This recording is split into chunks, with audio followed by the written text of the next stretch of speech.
வாழ்க வையகம், வாழ்க வையகம், வாழ்க வளமுடன். குரு வாழ்க, குருவே துணை.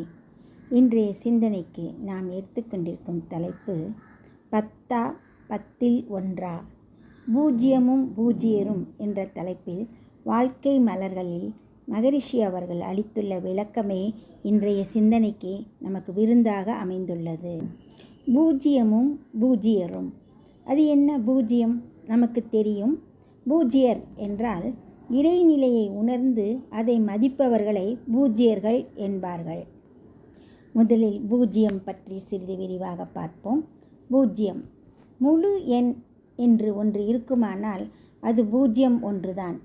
ஏன் என்றால் மற்ற எண்ணெல்லாம் ஒரு பக்கம் ஆரம்பிக்கும், ஒரு பக்கம் முடியும். உருவம் கோணல் மாணலாக இருக்கும். 1 என்ற எண்ணை எடுத்துக்கொண்டீர்களானால் அதற்கு மேல்முனை கீழ்முனை என 2 இருக்கின்றன. 2 என்ற எண்ணை எடுத்துக்கொண்டீர்களானால் முன்முனை இருக்கிறது, பின்முனை இருக்கிறது.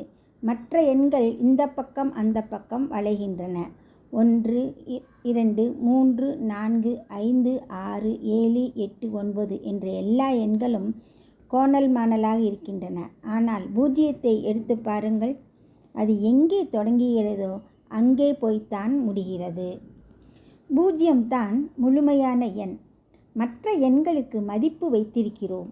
பூஜ்யத்திற்கு மதிப்பு ஒன்றுமில்லை என நினைக்கிறோம். ஆனால் அதுவா ஒன்றுமில்லை? 1 என்ற எண்ணிக்கையை எடுத்துக்கொள்ளுங்கள். பூஜ்யத்திற்கு பின்னால் இந்த 1ஐ வையுங்கள். இப்போது அதன் மதிப்பு 10. பூஜ்யமோ ஒன்றுமில்லை.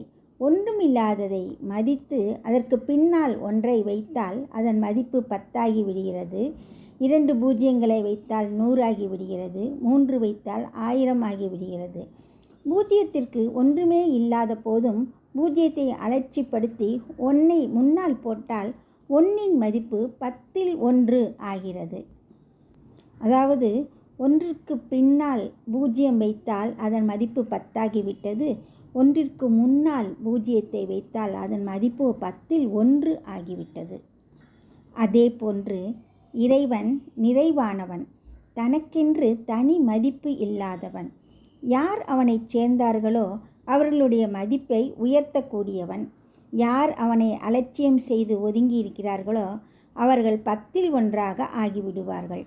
இறைநிலையை மதிப்பவர்கள் அந்த இறைநிலை அளவுக்கு உயர்வார்கள். இறைநிலையை உணர்ந்து அதை மதிப்பவர்களை பூஜ்யர் என்பார்கள். பூஜ்யத்துக்குள்ளே ஒரு ராஜ்யத்தை வைத்து புரியாமலே இருப்பான் ஒருவன். அவனை புரிந்து கொண்டால் அவன்தான் இறைவன். மாக்கோலமாய் விளைந்த மதிவிருந்து பாடலில் பூஜ்யர் என்னும் தலைப்பில் நமது மகரிஷி அவர்கள் அளித்துள்ள பாடலை கவனிப்போமா? பூஜ்யத்தைப் போல் நிறைவாய் பொருத்தமுள்ள சிறப்புடையோர் பூஜ்யர் எனப்படுவர், புனித நிலை குருநாதர். ஆம், பூஜ்யர் எனப்படுவோர் புனித நிலை குருநாதர் ஆவார்கள்.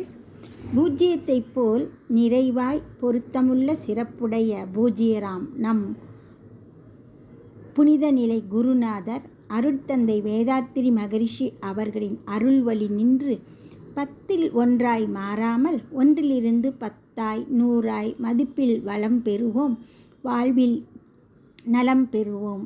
அனைவருக்கும் நன்றி. வாழ்க வளமுடன்.